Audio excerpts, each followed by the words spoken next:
The alarm tore through the ship before I even opened my eyes. Red light spun across the walls of my quarters, and the floor shook so hard that my boots slid off the shelf and hit the ground.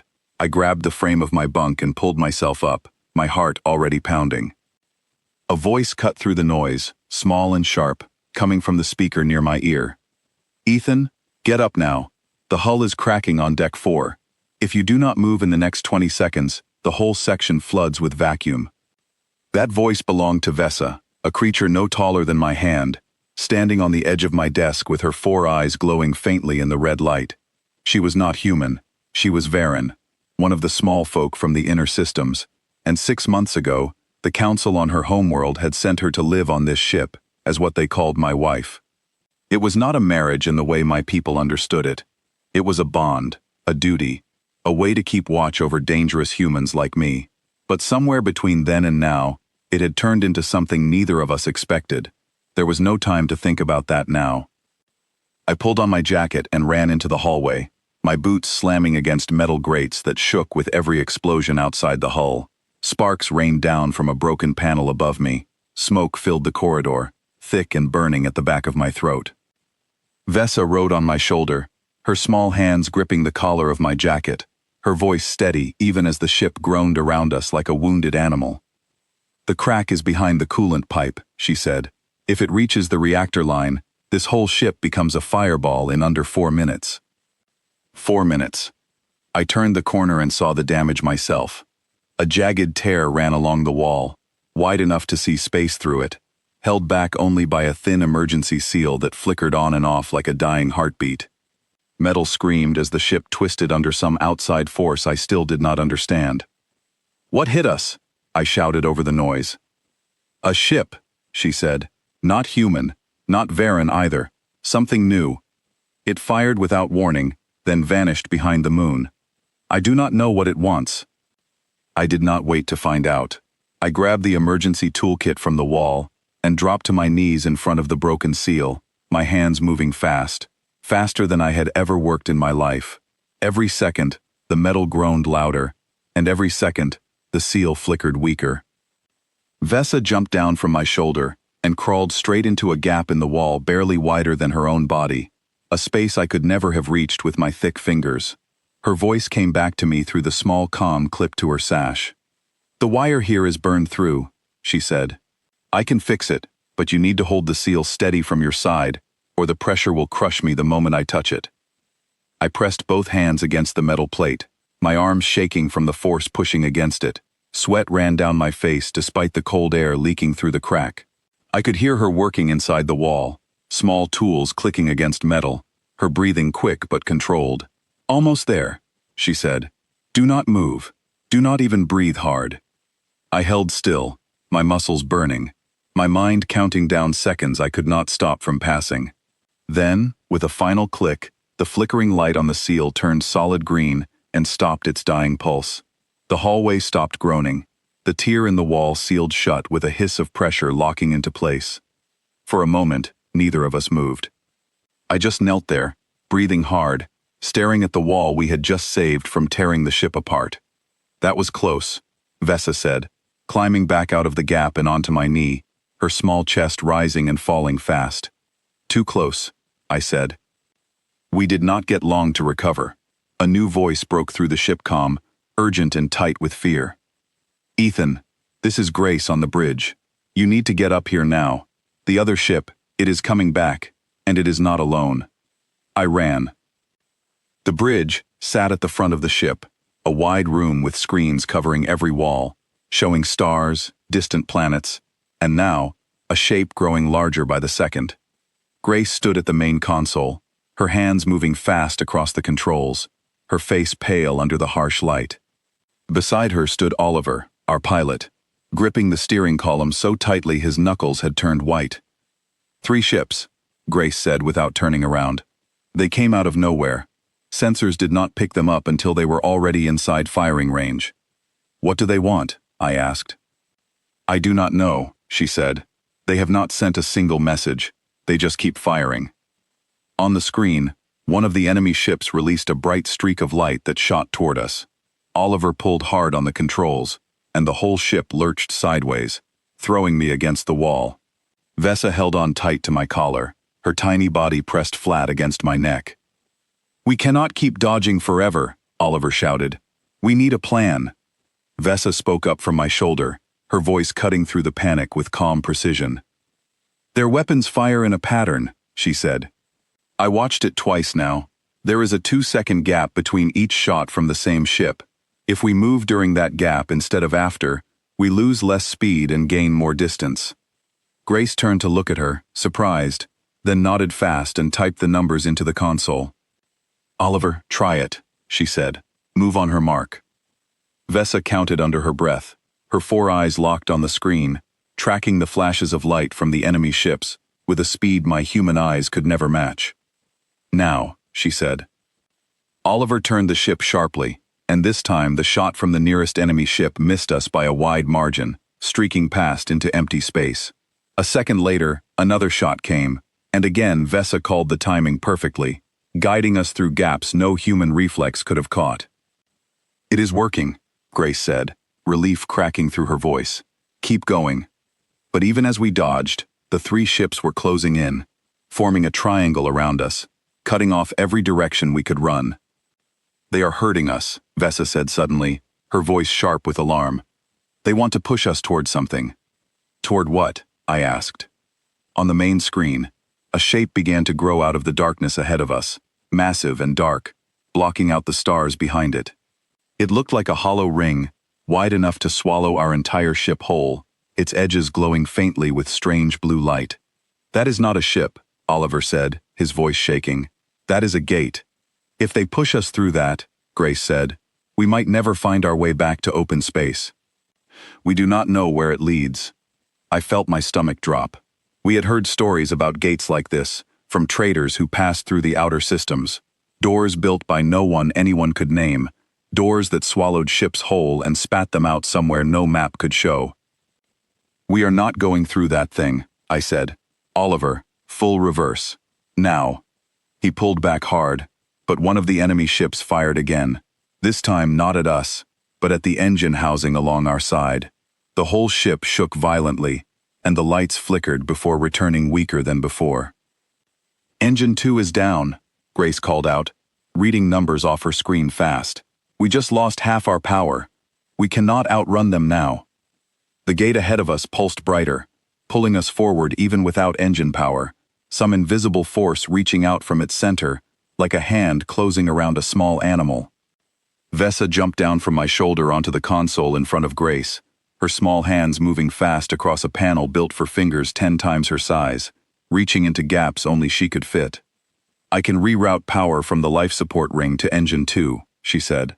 "It will not be much, but it might be enough to break away from the pull before we reach the gate." "Do it," I said. She worked fast, her whole body stretching into the tight space behind the panel, wires sparking near her small hands as she pulled connections apart and pushed them back together in a different order.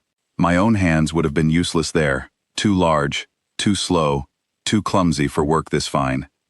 Grace watched the numbers on her screen climb slowly, then faster. "Power returning to engine 2, she said. Come on, come on." The pull of the gate grew stronger, the whole ship groaning as it fought against the invisible force dragging us forward.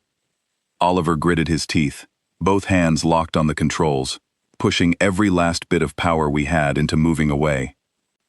Vesa finished her work and dropped back down from the panel, breathing hard, her small chest rising fast. "Now," she said. "Push now, all power, everything we have." Oliver slammed the controls forward. The ship shuddered so hard I thought it might tear apart at the seams, metal groaning, sparks flying from a dozen panels at once. For a long, terrible moment, nothing happened, and the gate kept pulling us closer, its blue light filling the entire front screen. Then, slowly, the numbers on Grace's screen began to shift. Our speed away from the gate started climbing, inch by inch, then faster, until the pull broke entirely, and the ship shot backward into open space, free of its grip. The bridge fell silent, except for the sound of everyone breathing hard. "We are clear," Grace said quietly, staring at her screen like she could not believe it. But the danger was not over. The three enemy ships, seeing their plan fail, turned sharply and began closing in again, their weapons charging with a low hum we could hear even through the hull. "They are not giving up," Oliver said. Vesa climbed back onto my shoulder, her small body tense, her 4 eyes scanning the screen with an intensity I had never seen from her before. "There is one more thing we can try," she said. "It is risky, but it might work." "Tell me," I said. "Their ships fly in a fixed formation," she said. "Varen scouts learned this pattern years ago from watching them at a distance. If we fly straight between the two closest ships, close enough that our engines nearly touch their hulls, their weapons cannot fire without hitting each other. It is the only gap in their coverage." "That is insane," Oliver said. "We could crash into either one of them." "It is also our only chance," Vesa said. "If we turn away now, they catch us from behind before we build enough speed to escape properly." I looked at Grace, then at Oliver, then down at the small creature on my shoulder, who had already saved this ship twice tonight, with nothing but her mind and her steady hands. "Do it," I said. Oliver nodded, jaw tight, and pushed the ship forward, aiming straight for the narrow gap between the two nearest enemy ships. The gap looked impossibly small on the screen, barely wider than our own hull, with solid metal on either side close enough to reach out and touch. "Steady," Vesa said, watching the distance close. "Steady. Not yet. Not yet." The enemy ships grew larger on the screen, their hulls dark and scarred, weapons glowing along their sides, ready to fire the moment we cleared the gap between them. My hands gripped the back of Grace's chair so hard my knuckles turned white. "Now, cut engine power for 2 seconds," Vesa said suddenly. "Just 2 seconds, then push everything back the moment we clear them." Oliver did exactly as she said, cutting power the instant before we entered the gap.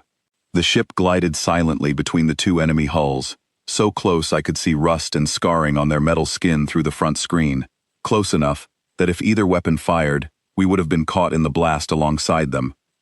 Nothing fired.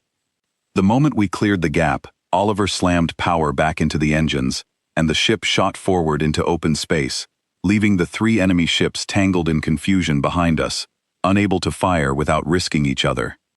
"We did it," Grace said, her voice shaking with disbelief. "We actually did it." I let out a breath I did not know I had been holding, my whole body finally relaxing for the first time since the alarm first tore me out of sleep. On the screen, the three enemy ships grew smaller and smaller, giving up the chase as we pulled further and further away, until finally they turned and vanished back toward the gate, swallowed by its blue light one by one. Silence settled over the bridge, broken only by the quiet hum of the engines finally running steady again.